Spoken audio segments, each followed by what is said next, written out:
विचार के द्वारा दोष पैदा करके या इधर राग पैदा करके प्रभु की तरफ हटाओ। दूसरी बात ये, नियम की बड़ी मार मन पे पड़ती है।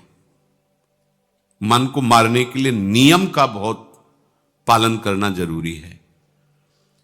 आप अपनी दिनचर्या ऐसी बनाएं, या गुरुजनों से जो पास हुई दिनचर्या, आपके पास प्रातः काल से शयन काल तक 1 मिनट भी खाली नहीं होना चाहिए। ये आप देख लो, जो अभी तक चर्चा हुई वो पूरे संसार में दोष दृष्टि करके भोगों के प्रति या प्रभु पे महत्व बुद्धि करके छोड़ दो, राग छोड़ो। वास्तविक कहीं सुख नहीं है। आप लोग देख लीजिए, विवेक से देख लीजिए, अभी तक सब वही करते रहे हो जन्म जन्मांतर। अब हमको मन की ये जो बलवान वृत्ति है, प्रमथन स्वभाव वाली वृत्ति है, इस पर अंकुश करना है। कैसे करना है? प्रातः काल जगने से लेकर शयन तक 1 मिनट भी आपका खाली नहीं होना चाहिए, आपकी दिनचर्या में होना चाहिए। नियमित दिनचर्या बनवा लीजिए या बना लीजिए अपने बड़ों से, अपने पूज्यजनों से पास हमारी ये दिनचर्या, जीवन में उसका उल्लंघन नहीं होना चाहिए। ऐसी दिनचर्या नहीं, कागज वाली दिनचर्या नहीं, आपकी वास्तविक दिनचर्या जो है वही होनी चाहिए। जिस समय जो आदेश हुआ है कार्य का, आपको उसी समय वही कार्य करना है। इससे मन तुम्हारा मरेगा, मन के अनुसार। यहां क्या है कि रोज सुनते, आज नहीं सुनेंगे सत्संग, क्या है सुबह तक, रोज वाणी पाठ में जाते नहीं जाएंगे, 6 बजे तक सो रहे हैं, शाम की रात्रि तक, या जैसा, ये ठीक नहीं। चलो आज ऐसा कर ले, नहीं ठीक नहीं, जो नियम दिया गया वैसे ही चलो। अगर नियम से चलोगे तो उससे लाभ क्या मिलेगा? एक तो परमानंद की तरफ बढ़ रहे हो, दूसरी बात आपका मन मरेगा। मन नियम से मरता है। इस मन का स्वभाव बदल जाएगा यदि आप नियमवर्ती बनोगे। नियमानुवर्तिता से मन आपके अधीन होगा। नियम बनाओ आप। नियम अगर आपने नहीं बनाया तो परमार्थ की चढ़ाई पर नहीं चढ़ सकते हो। परमार्थ में आज तक उसी को लाभ मिला है जो नियम से चला है। किसी ने पूछा किसी से कि क्या नियम है आपके, तो उनका हमारे संप्रदाय में तो नियम है ही नहीं। गजब की बात कह दी।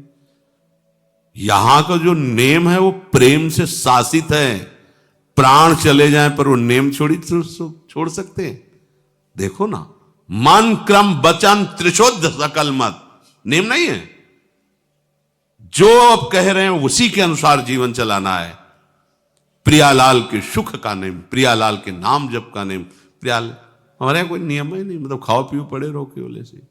आप समझो, समझ के बोलो, ऐसे किसी को मत बोलो। परमार्थ में आज तक जिसको भी लाभ मिला है नियम से चलने वाले को प्राप्त हुआ है।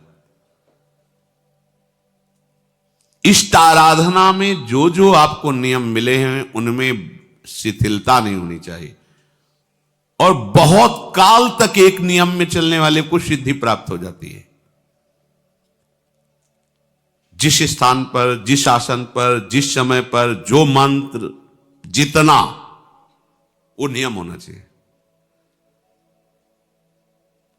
ऐसा नहीं कि आज 20 माला जप लिया तो कल 10 माला जप कर लिया तो 2 दिन जपा ही नहीं फिर आगे, ऐसे नहीं होता।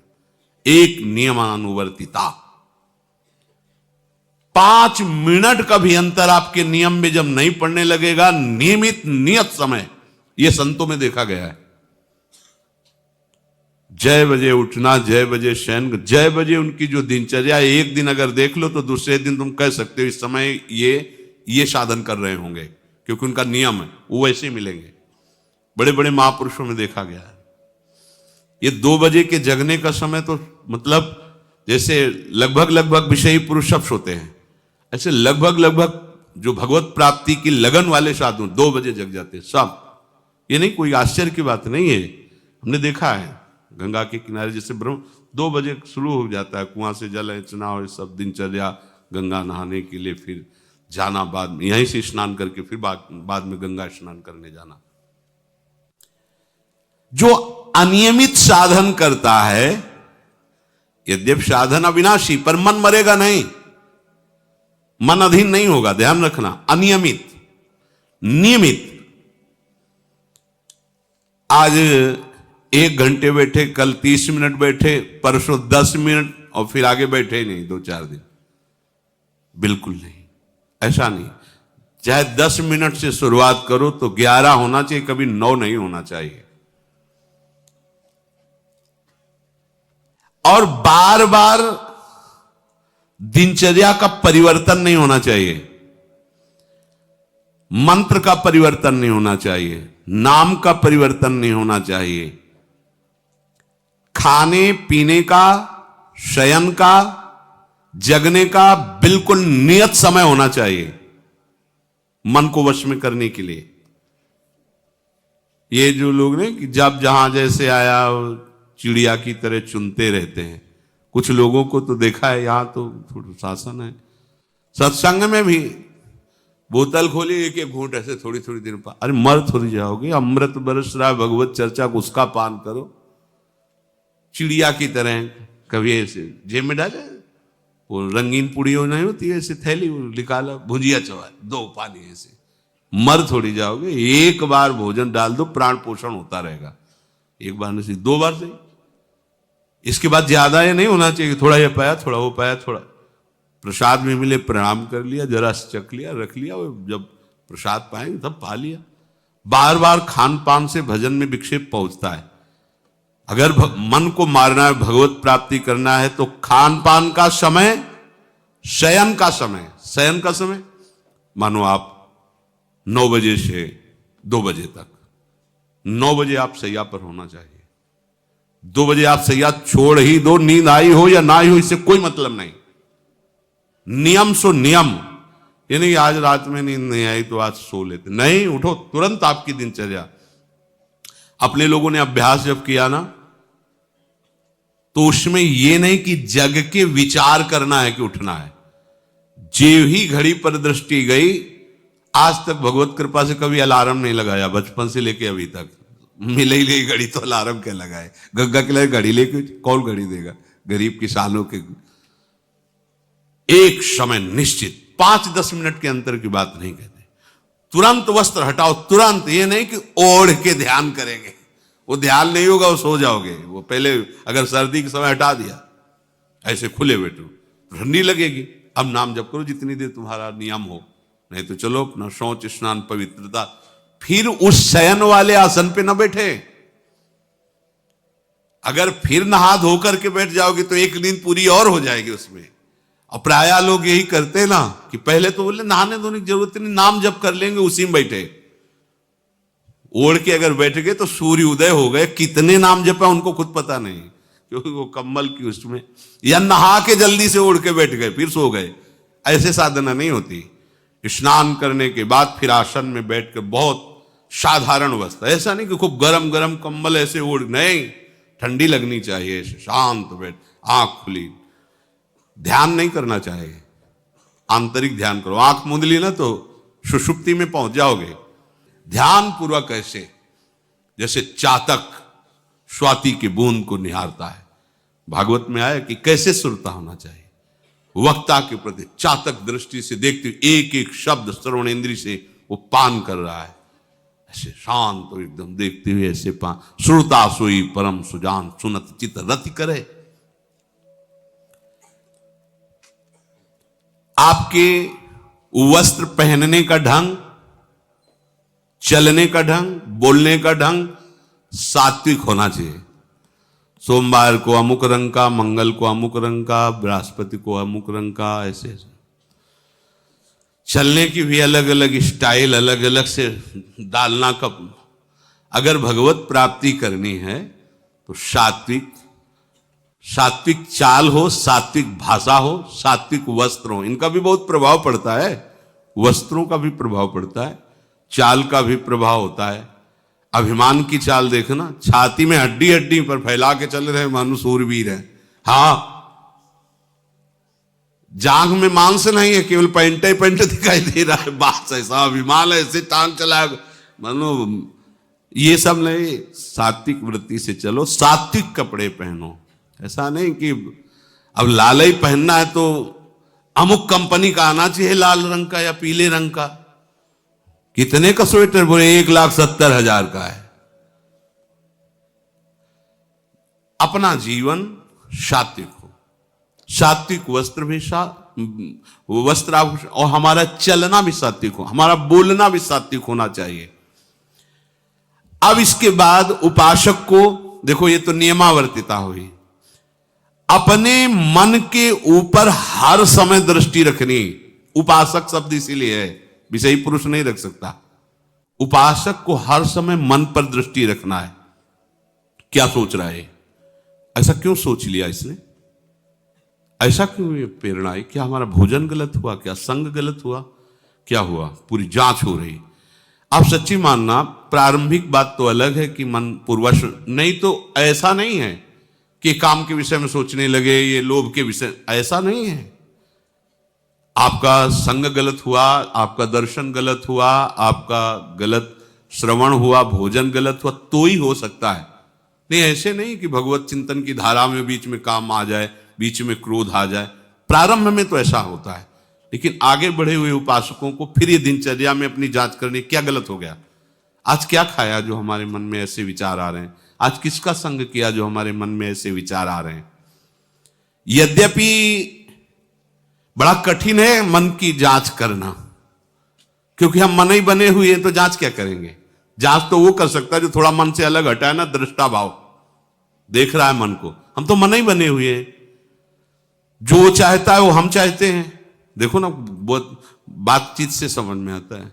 आज हमारी ये खाने की इच्छा है, आज वहां जाने की इच्छा है, तुम्हारी थोड़ी, वो मन की है। थोड़ा अलग हट करके देखो, फिर उसमें निर्णय करो, सही है या गलत।